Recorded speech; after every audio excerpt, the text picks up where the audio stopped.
So, a very good evening and a warm welcome to everyone present here. I'm Shruti, your host for this evening, and I welcome you all to today's panel discussion where we discuss art and its academic trajectory. As a fine artist and as a gallery manager with Pradershak, I myself am looking forward to today's dynamic panel discussion with the academicians. I would like to take this opportunity to introduce the bright minds on the panel present here this evening. Senior Professor in Visual Arts and Dean at Himachal Pradesh University, Chatterjee. Professor Chatterjee has earned repute for his expertise in murals, paintings, sketches, and drawings. His most important assignments include more than 200 murals installed in different corners across India, one of which is in New Delhi, the world's longest mural at ITPO tunnel and underpasses. Son of well-known artist Sanat Chatterjee, Professor Chatterjee is also the founder of the Sanat Art Foundation Art Gallery, which is one of the known visiting places in Shimla. We welcome you to the panel, Professor Chatterjee. Thank you. Thank you. Thank you. Artist, teacher, occasional writer, and illustrator, Indrapramit Roy has been awarded with several scholarships and fellowships in India and abroad. He has represented India at Asian Art Exhibition in Macau, the Cairo Biennale Cairo, and India at Bangkok. In 2013, he executed a 26 by 12 feet mural at the new Terminal 2 of Mumbai Airport. Roy Sir's articles have appeared in various publications in India and abroad. Along with this, he has contributed in the field of illustrations, amongst which Tara Publications Chennai and Takshila Bhopal, J. Paul Getty Museum, USA, Orion Publication London are a few. Roy Sir is currently teaching at his alma mater, MSU Baroda, since 1995. We welcome you to the panel, Roy Sir. A well-known art historian, tutor, art writer, researcher, Dr. Raghavendra Rao Kulkarni has been teaching art history since 1993 and is the head of the Department of Art History, Coordinator Research Center at the College of Fine Arts, Karnataka Chitrakala Parishad, Bengaluru, contributing to various research papers, art journals, and solicitation volumes. He has published 7 books and over 80 research papers. Dr. Kulkarni's main research area is on Karnataka art and architecture, especially on the pre and early Chalukya sculptures. He was honored recently by CRCI Bangalore with the National Chanakya Award for his contribution to art and architecture for the year 2020.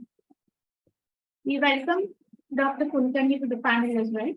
I would now like to introduce our moderator for this evening, artist, educator, and art administrator, Nikhil Purohit. With keen interest in art education, pedagogy, art writing, and archival documentation, Purohit Sir heads Initiative Funding, providing documentation and management services. Purohitji is associated with the Mohine Parikh Center for Visual Arts for the past 12 years, connecting diverse audiences in India and abroad. As executive editor, he has managed the content of Mumbai-based quarterly magazine, the Indian Contemporary Art Journal, for 3 years between 2017 to 2020. Purohit Sir has also been closely engaged with the developing learning methods for art students through art history, aesthetics, and visual studies at institutions that include Amity University in Maharashtra, Sir Radius School of Art, National Institute of Fashion Technology, Symbiosis Institute of Design, Sofia, and SNDT Women's University. Welcome to the panel, Purohit Sir, and I invite you to take this discussion forward from here.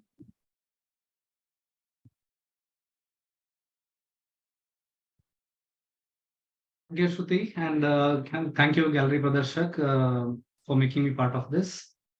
Honored panelist, it's my privilege to be part of this and have a chat with you people. To present a place of ground for this discussion today. Like I retrospect myself as a student first, since we are all speaking about students. So when I was a student, I was exposed to a certain set of ideas academically in JJ. Now, after 12 years being in the field of formal education and also engaging informally in different capacities, uh, the more and more I look at the world around me is becoming more oriented about design and art application based. Of course, technology plays a major role in that.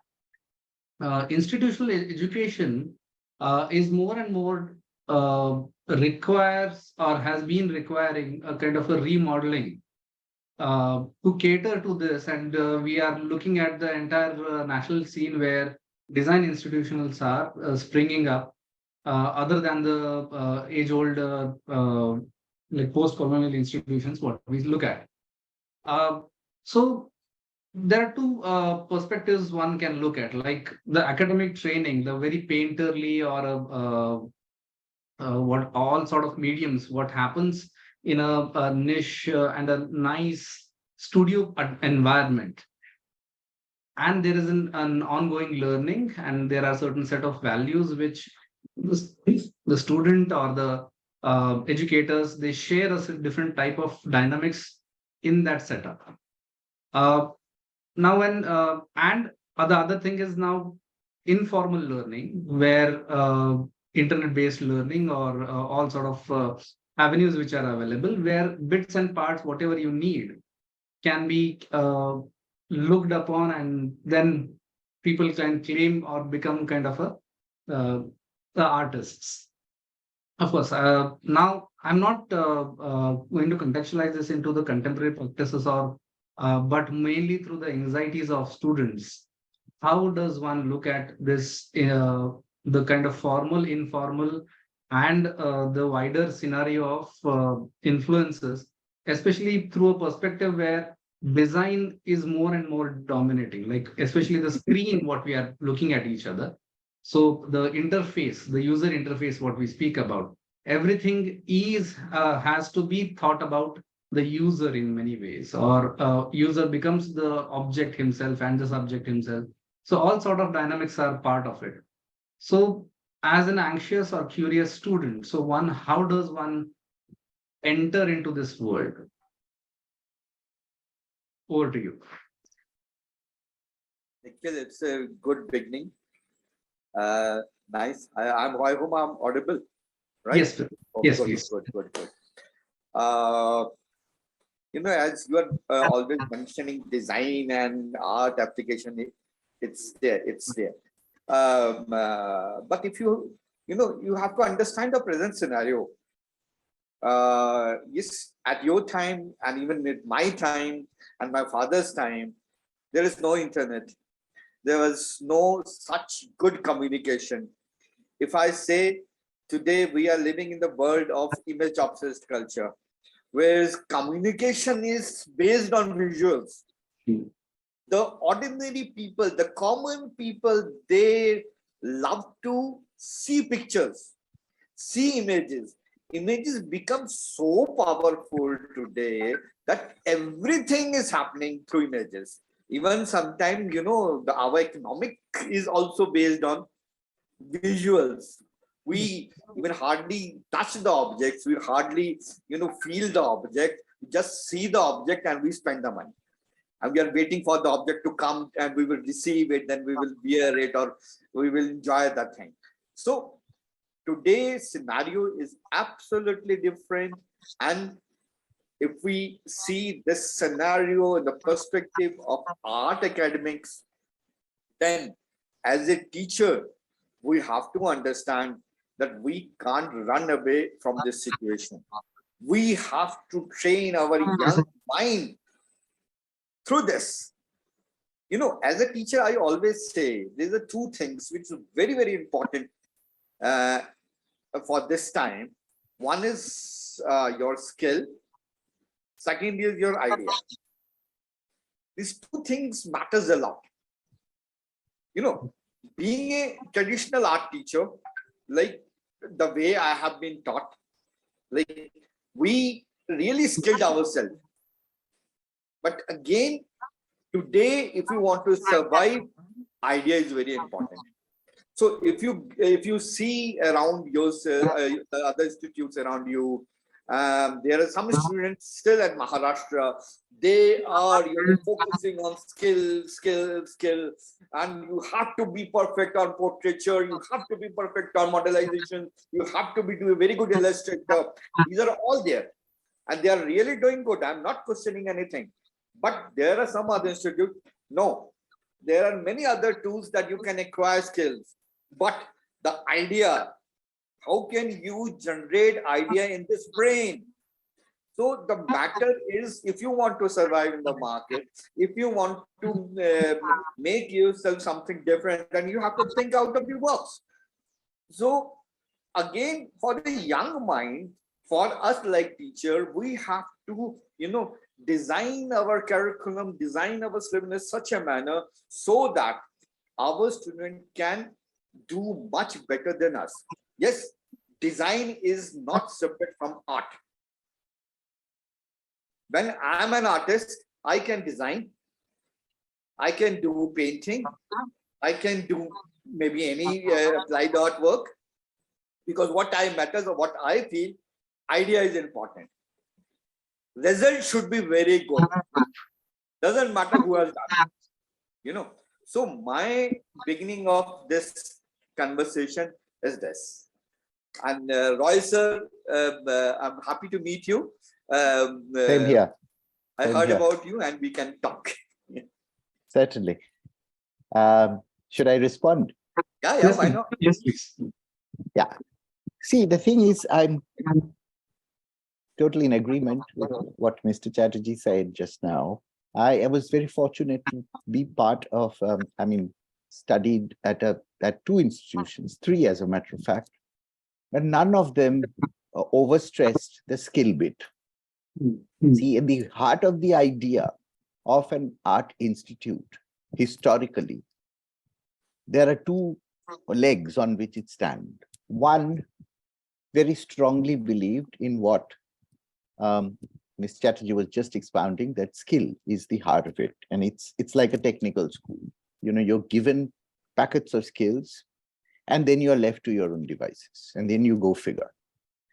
The other leg is a certain belief that art education is not just about giving you a packet of skills. And packet of skills, I'm quoting K.G. Subramanian. This is a specific coinage that he came up with.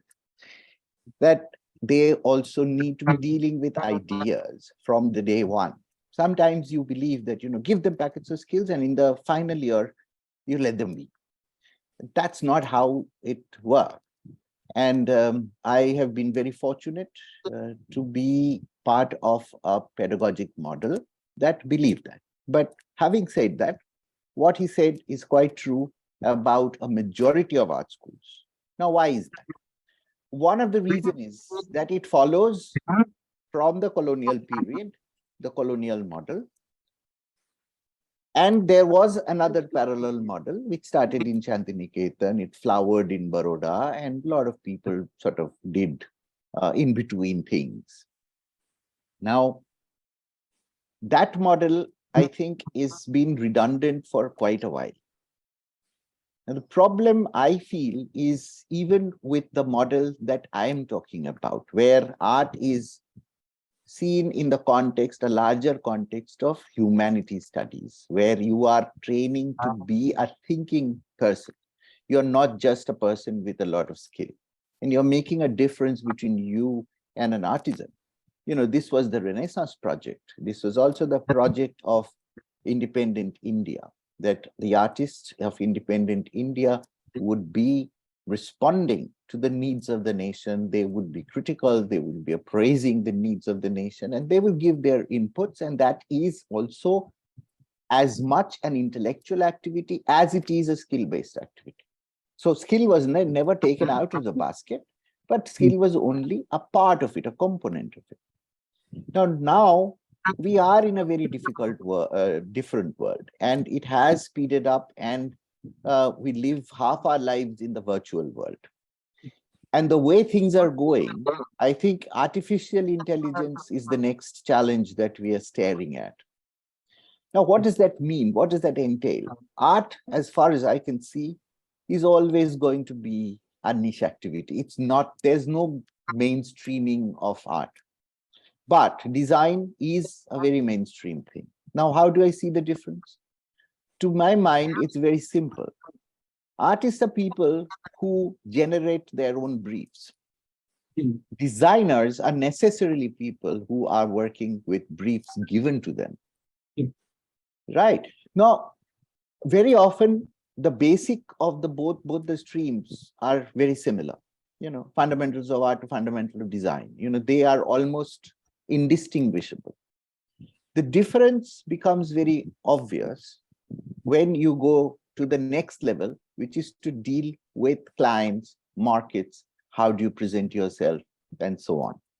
Now, if you are working with your own brief, it's not that you don't have to market yourself. Gone are those days when you can sit back and say, I'm going to produce this as my life's work, and people would take notice, I'm sure, at some point on just the merit of the work. You double up as a painter, as a marketeer, as an exhibition designer, as a manager, as a PR person. So there are skills that even a niche artist needs to require, and an art school needs to be catering to that. Now, I have been teaching for nearly 3 decades, a class of say 25. How many of them turn out to be artists who have regular shows, galleries, and can survive on their work? Maybe 5 out of 25. And that you are lucky, if you are lucky. Yeah. And it's a good number. It's not number to be laughed at. So what happens to the others, say 20 people? They don't necessarily fall by the wayside. Nobody actually starves to death coming to an art college because they acquire that skill. But you also have to create an enabling atmosphere whereby they feel they learn at their own pace, they acquire the skills, and you cannot do that in a mechanistic way.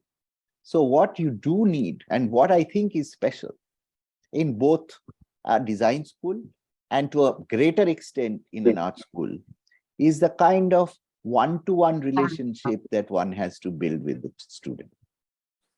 It is not equivalent to a classroom teaching. Now, I'm not deriding classroom teaching. I'm not saying that a person just walks in, gives a lecture, walks out. There is also personal connect. If you're a good teacher, you do connect. But it's all the more important. It is something which is intrinsic part of the discipline. And this is something becoming increasingly difficult to explain to the education bureaucracy, who seem to be the decision makers. So you as a teacher who is actually dealing with the students on a daily basis is not a stakeholder in those decisions. And that I find is a very dangerous trend. And I see a lot of manifestation of that, an attempt of quantifying things, an attempt of defining every outcome. Right. You can define outcomes, but not all outcomes are definable. And what is definable is not necessarily the only worthy outcome. So there is that gap between them. And one is often unaware of that. And particularly people who are taking decisions across the board of many disciplines seem to miss this point in a very big way. And that has been my gripe for a very long time. Thank you. Thank you. Yeah. Both of you have presented a wonderful insight in this case. Perhaps that leads me into the next question. When one thinks of a Platonic, the allegory of cave, where the teacher is required to bring out that student from the darkness of the dark cave. And then the moment one is exposed to the sun and he's startled, and then eventually he sees the truth. So today, institutionally, when we look at this format of formal education, where there is one individual who becomes a center of source of information or understanding in the classroom setup, where the same person is also dealing with exposure, immense exposure or overload of information exposure. So what would you think of, like, especially through a perspective where regional, especially Professor Chatterjee, yes, please. Professor Chatterjee would look at, like, regionally institutions when students come from relatively smaller places. Yeah, and like typically I have been in JJ and majority of my classmates were from interiors of Maharashtra, and that is what the institute is largely known for. So I'm sure all regional centers or art education centers have this kind of student coming into the picture. So through that, they come up with a certain sense of expectation. Like, oh, we are going to, when we are coming to a institution, so we are going to learn this. And then obviously each one of us probably has kind of a disillusionment after we enter the art institutions, and all those things typically may happen. But today, when now to give a word, role of an art educator in this case, how do you look the dynamics of the position? Of course, when I'm in the classroom, I look myself as a facilitator, because I'm also learning, and so there could be a two-way learning process over there, where I'm gathering the methods of behavior from the students, where they are trying to learn different, or they are employing different learning methodologies, while I also get to understand how to negotiate or set up a language to interact with them. So how do you look at the role of an educator institutionally in this case? Nikhil, your question is very good. You have to see this again, digital contemporary perspective. When the students now are coming with full of information, many things they know. Now you don't able to say no. He is coming from far away and from interior, and he doesn't know anything. That concept has gone. They are now fully equipped. They know what to do. They are not like us. Now they know each and everything. Now, as you said, like, we are the person that we have to just give them the direction. Number one. Second, the big problem with, but that we have never faced, that now everybody is taking references. This word reference is so important these days. Like, they are not at all using their own brain. As a art teacher, as a art mentor, I always see in any institution, North India in particular, I have seen in many institutions that if you just try to stop them, they will see at their own hostel or in their houses, or they will do something. And it's very difficult to see it is original or not. So, this time, as a mentor, as a teacher, art education is absolutely something very different, where you have to teach. You can't stop them to take references. The challenge is, as a teacher, that you have to say, okay, you can see that, but again, you have to master that and do it something more out of that. So developing skill and developing ideas, those all are coming from the references. Yes, we have tried. Even I have experimented many times. I have requested, I have commanded to my students, no, you don't have to bring the mobiles in your class. That doesn't solve anything. At the end, they want to do what they wanted to do. This is number one. Second, as I said, they have full of information. They know which artists are doing what kind of work anywhere in the world. They, at the first level, they are starting doing experiments. Again, this third thing is very important today, that before they acquiring any skill, they are into experiments. This is again a problem. I don't know how far they will go. But again, to establish themselves within these 2 years or 4 years, they are trying to get something out of this academic institution so that when they will pass out, they will become a full-fledged artist. Right. So this is a very, very big problem which we generally face as the art teacher. Yes, say in academics, this is one phase that's absolutely practical based. And there are some other very, very important things which, bothering the young minds. That is the job, how they will earn. Because they see their counterparts, the other professions.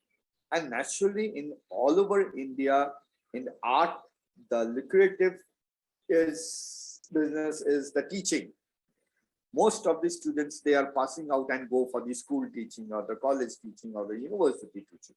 Right? That is there. That's why they, so we have done now masters.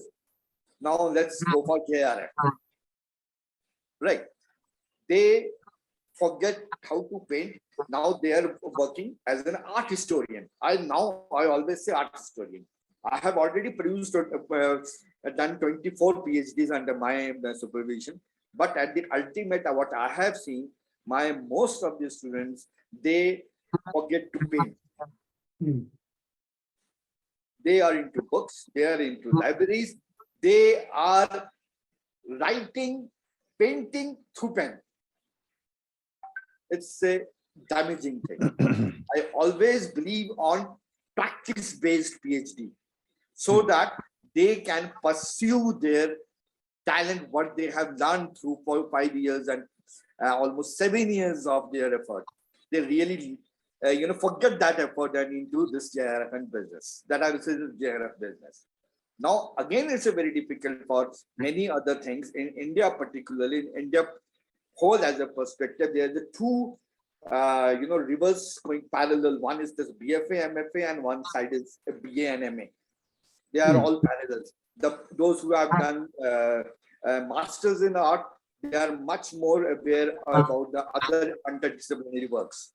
Sometimes they, take the main share of the cake. Right. But again, I always say,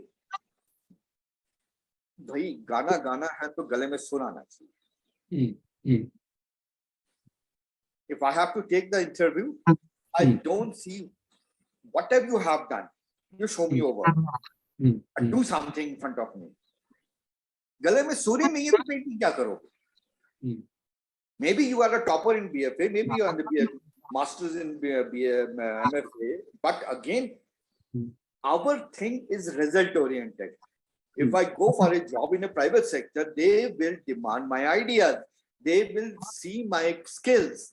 If you are doing an exhibition, how we know as a teacher which is kacha and which is pakka.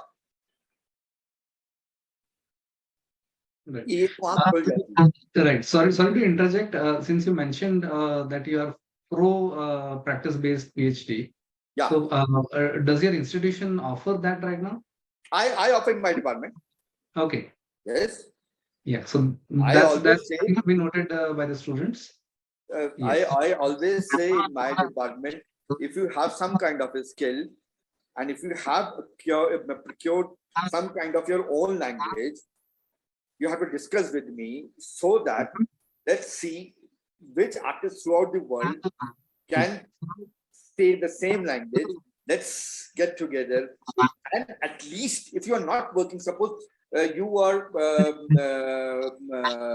like recently, today is Kishan Khanna's birthday, right? 5th July. So one of my students, he is doing PhD on Kishan Khanna, right? He every almost 3 months he goes to Kishan Khanna. He stays with him. He's working with him.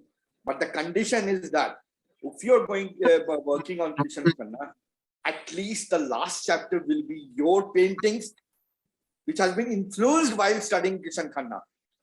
You have to show a showcase. You have to exhibit your paintings with the influence of Kishan Khanna. So the फायदा क्या? There's no reason to doing PhD on Kishan Khanna. That would Right. be mere a kind of a thesis which will be on the Almiras, nothing else. With apologies and with the time constraints, I would ask Professor Roy to share his thoughts, and then we could move on to the next question. See, there are, it's a sort of bundled space, but since we ended with PhD, let me begin with PhD. It is one of the things that I have fought tooth and nail not to make it compulsory, but to no effect. I mean, I've knocked on every possible door I could think of, but somehow the powers that be have decided that that is the end all and be all of research. You know, this is a new terminology, research. Now, my argument is that artistic research can acquire many forms, and it does not necessarily lead to a PhD. And the PhD that is acceptable to UGC, unfortunately or fortunately, I am part of an institute which is beholden to the UGC. So we have tried this practice-based thing, but there are no takers. So it is not approved even today. There are gaps. Shantiniketan started it, and it kind of fell through halfway down the lane. Ambedkar did it for a while. I have a student of mine who has gone and did it, but then subsequently it is proving to be difficult to do. And even there, the modalities of what is expected out of you, because PhD is supposed to be generating new knowledge. Now, every artist is not equipped to, and they are not interested in generating new knowledge. So if you make it a step for your career advancement, then you get a certain kind of PhD that Mr. Chatterjee was referring to will sit in the Almira, which is not creating new knowledge. The whole purpose of it is to give you a platform from where you can launch into, a better job prospect. And now that we know, the Ministry of Education itself has decreed that anybody who wants to go into university education would need to have a PhD across the board. That applies to designers, that applies to architects, that applies to musicians. I think it is a very, very critical situation where in the next 10 years, if we continue in this perilous path, we will end up filling up all these practice-based institutions with people who have lost touch with the practice, who have lost touch with the artwork, and they are a different cadre of university teachers. I mean, usse kya hoga, I don't know, and I'm quite fearful of that. So I, as one of the last of the Mohicans who resisted it, can vouch for this, that if you are doing PhD, you have to have the fundamental thing, that is the research question. You cannot go begging a research question to your supervisor saying, sir, aap ek kuch bata dijiye, main is pe research kar lu. If that is the case, then you are not research material. If you have not found a research question after 6 years of studies, then you are not research material. And that doesn't make you a bad artist or anything. There are artists who are capable of doing things. There are writers who need a great deal of research for their work. Take Amitav Ghosh, for instance. None of his books would be written without research. There are writers who will die if you ask them to do that. If you take somebody who writes free-flowing prose, who's experimenting with that, who's doing some kind of maybe a surreal kind of writing, a James Joyce kind of writing.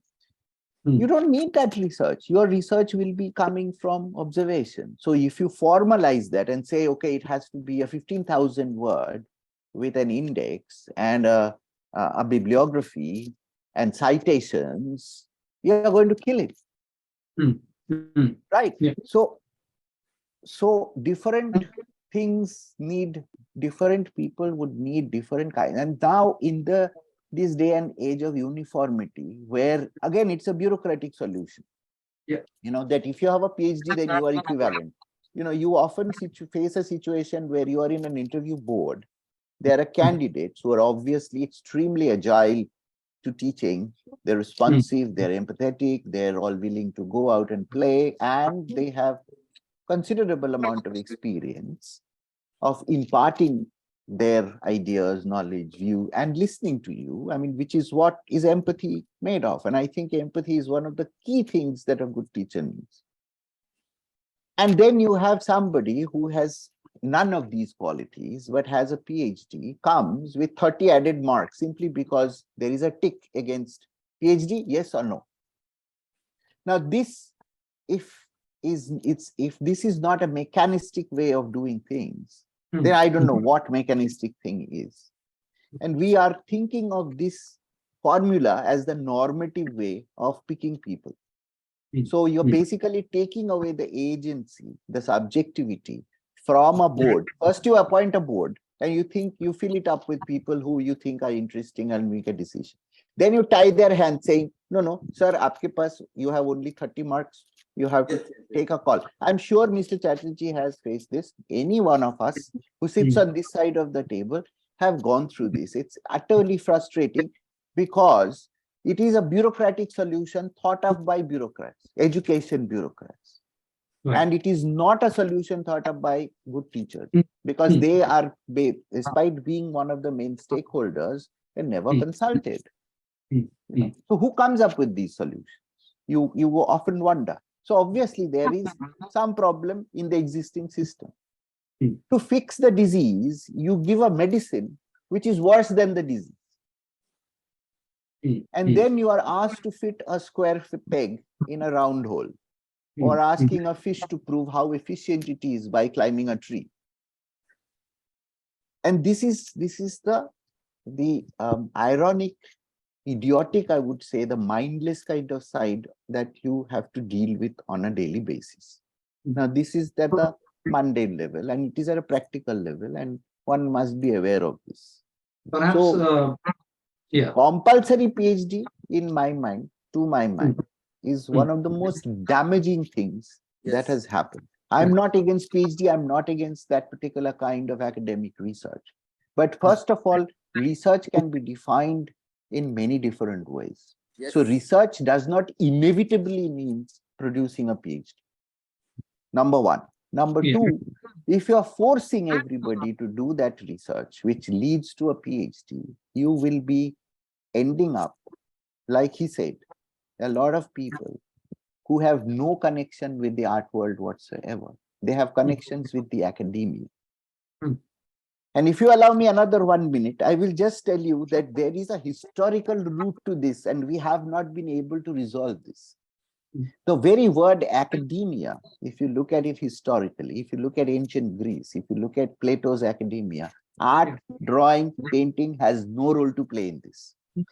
The word academia, as we use it in the context of art education, comes from a much later date, that Academy del Bell'Arti or things like that, from Renaissance, or the guild system, which eventually led to. So these two academias, they sound the same, right?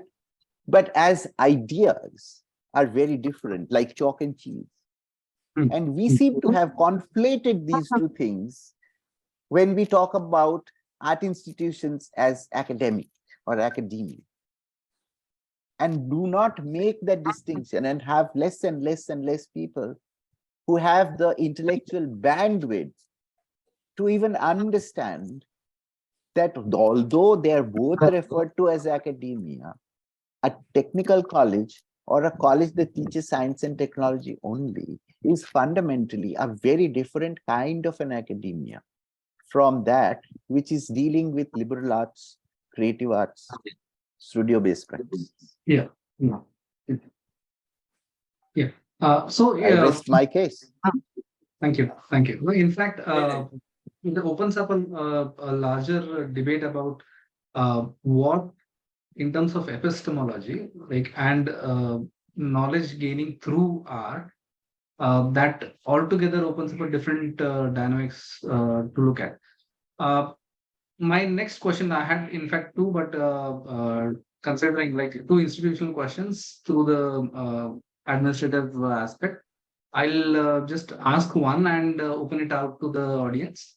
The government has established this system of empaneling practicing artists. So now, where they call it as a Guru, Mahaguru, and Param systems. It's certainly a pro thing for performance, like performing artists, or in fact, my younger brother himself plays sarod. He's into Hindustani music, and he's pursuing his masters, and his guru could be employed, and that's a great format of. I think it is conducive over there. But when it comes to visual arts, the dynamics altogether changes. So institutionally, inclusion of this idea, how do you look at it, empanelment, and what are the prospects for this? Nikhil, I was in the UDC to design this. I was the man who designed this internship also. If you have seen these days, like at graduation level, you have to take the credit. You have to go to a studios of an artist and you have to practice with him, or get the credit from him. So this is one of the idea to again incorporate the Guru Shishya Pampara. Like the student has to stay with the Guru and they can learn. So idea is to just again to get the internship and get the credit from a practicing teacher. This is the one that we have introduced. Second is like the inviting a well-known practicing artist to inside the academia for 3 years only. Not forever, just for 3 years. Right. And here it is very good for especially the designing school, the applied arts school, and again for a well-known teacher, what I have practicing artists, what I have seen, many promising and many well-known artists, they hardly try to invite anybody to their studios. When they work alone. That I have noticed. And there are many artists, those who really invite internship. Yes, you can come and help me. So again, it's up to the mood of the artist. But this, it's again up to the institutions. First of all, the institution, because as Roy sir also, because I'm in the university system, one thing we have to understand, universities are autonomous. Right? If you are strong enough, you can make your own rules. And what I have experienced in my in UGC also, there is nobody sitting in the UGC to decide your subject. They what they will do, they will form a committee. The committee will, again, who are the committee members like us? We have to think again. Right. So the idea to invite practicing artists in the academy is a very beautiful idea. Again, it's depends upon the institute, depend upon the department. They have to create a post for this. It's not like you just inviting an artist, come and join for 1 year and teach us. No, you have to first of all try to create a post. Again, creating a post is a very big task. It's not so easy in an institution to create a post. Yes, if you are in, then you have to again advertise it. Because in government things, we can choose a very big problem. If you choose someone according to your wish, then there will be a question. Because the financial things will be there. Right. So first of all, you have to create a post. Then yes, again, is depend upon the university committee, whom you are going to select it and how you are going to select it. He is willing to give his 3 years to the institution or not. So it all again depends. Yes, I have seen many freelancer artists. They love to come to the institute because they want to give their experience to the young mind. Those people are always invited to come and share your experiences. I always say share your experiences. Experiences matters here. Yes, Professor Roy, I would a quick response from you. And Well, no. I mean, inviting people is or going and doing internship with them is also a reasonably established idea. Spick McKay, for instance, has been encouraging that for many years, that you go and intern with an artist. And we have created an internship in the last decade where our students have gone and worked with a variety of people, not just established artists, but artisans. They have gone into toy making, they've gone into leather work. I mean, skills which are not offered under the roof of a so-called art college or an academia, and which are increasingly difficult.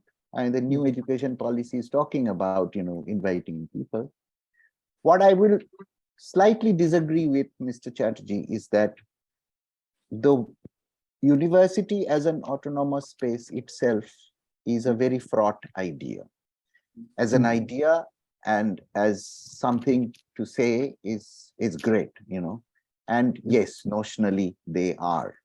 But the reality of the day, the practice that I'm seeing is very different.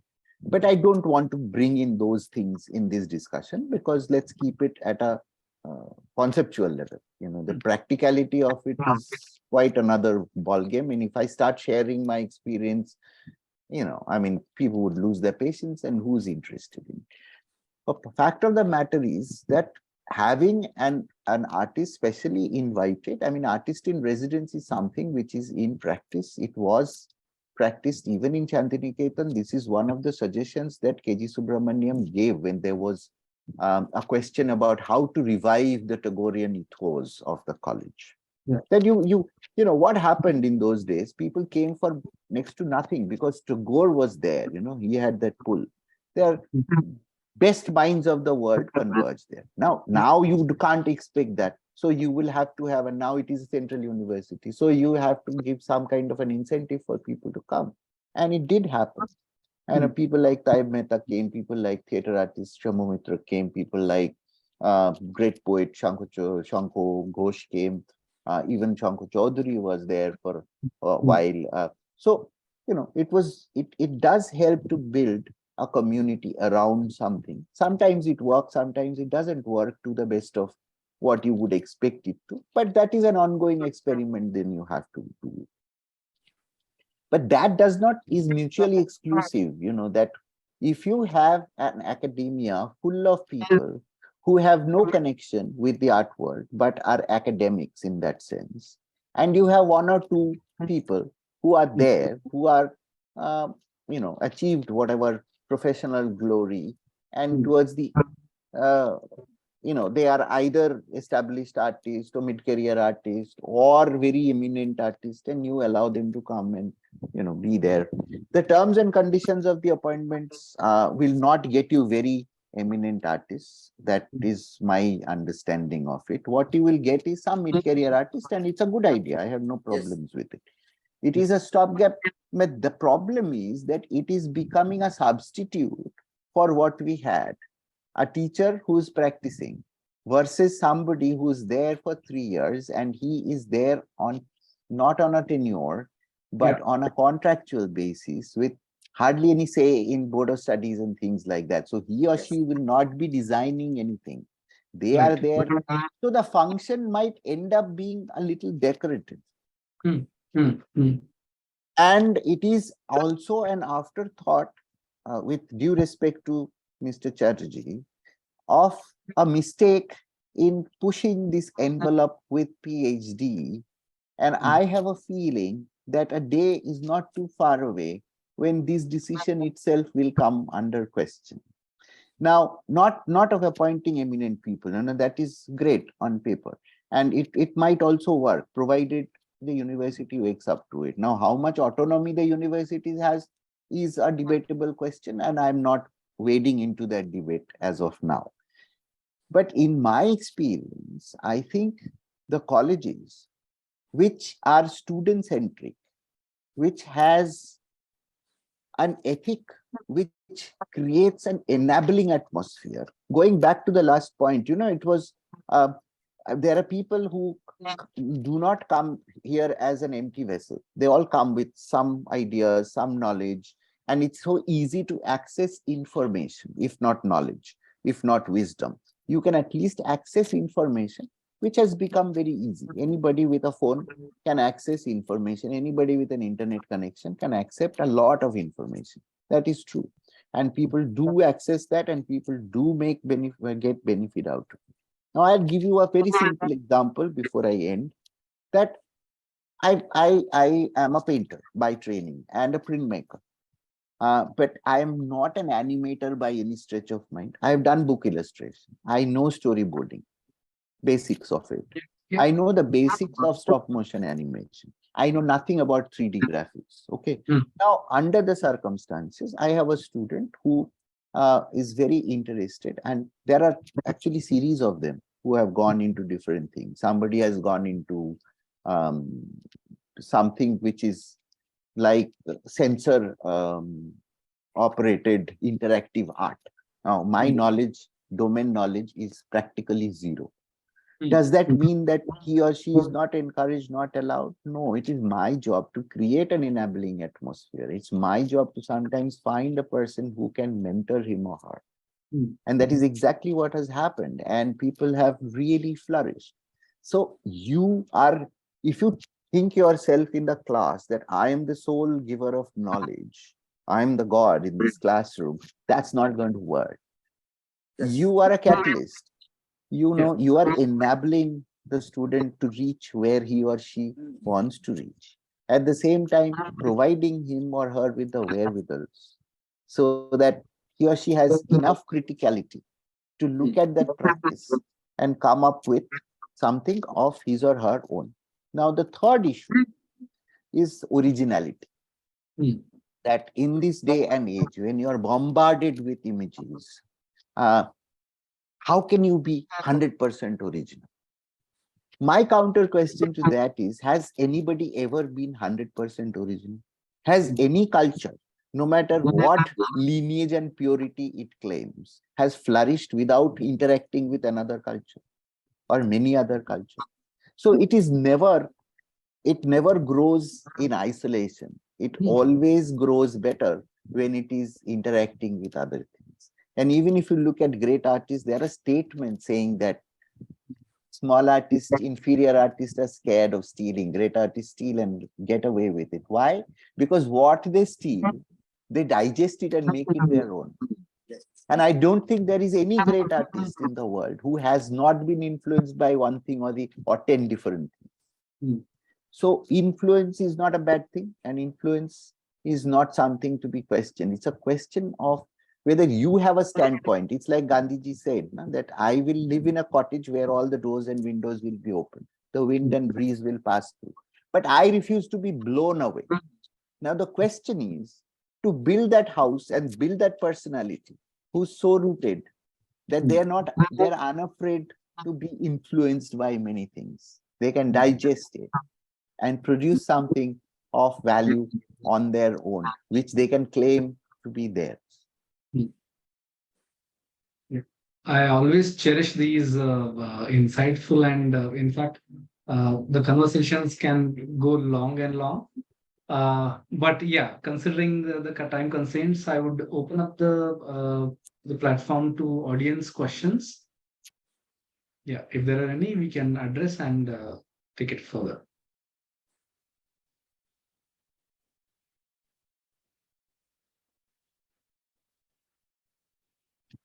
Do we have any questions? So we can take it further. Fine. Thank you so much, everyone. So before we wrap up this evening, I would like to call our gallerist Sarita Hira ma'am for the final vote of thanks. Ma'am. Yeah, thank you, Shruti. This has been a very, very heavy evening. A lot of take home. I'm sure the kind of insights that our learned friends have given us have been beyond anybody's comprehension, that this is probably what they're going to hear in the panel discussion. But Professor Roy and Professor Chatterjee, your insights have been eye openers, I would say, because when a student is actually thinking of the academics or how the academics are structured and things that they are studying, or sometimes as they feel they are forced to study, they really do not understand what lies behind that curriculum being formed.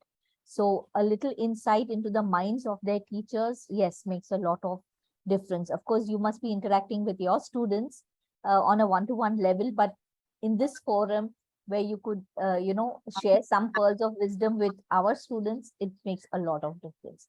So I'm sure that a lot of people have much to take home. Thank you so very much for accepting our invite, joining us as a family at our gallery. We are considered the smallest gallery in India, if not Asia. And we have thrived 30 years only on relationships. So I very sincerely, heartily welcome both Mr. Professor Him Chatterjee and Professor Indrapramit Roy and Nikhil Purohitji, you two, into our small family at Pradarshak. It's regrettable that Professor Arish Kulkarni could not make it. So he had warned us that he may not be able to make it. So probably we'll have another session with him some other time.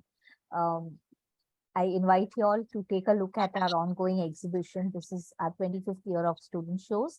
And we are having this online only this time, the first time that we've gone completely online. Gallery Pradarshak physically has a running space, exhibition space of 28 running feet all these years. Now onwards, it will have 38 running feet of display area, because we have just made the smallest gallery a little bigger. And we are awaiting a launch very soon. I'm sure that it would be a pleasure that we invite you, and you can probably join us whenever you're in Mumbai, and of course virtually as well. We are opening up the gallery to curators, where we invite different artists to explore curation. And when they need a small space and less resources where they can do much, that's what Pradarshak has been known for. A small space where you can actually go out, use it as a platform to reach higher. And that is what we are extending to curators as well. Looking forward to staying in touch, and thank you one and all again for this evening. Thank you so much. Thank you. Thank you. Thank you.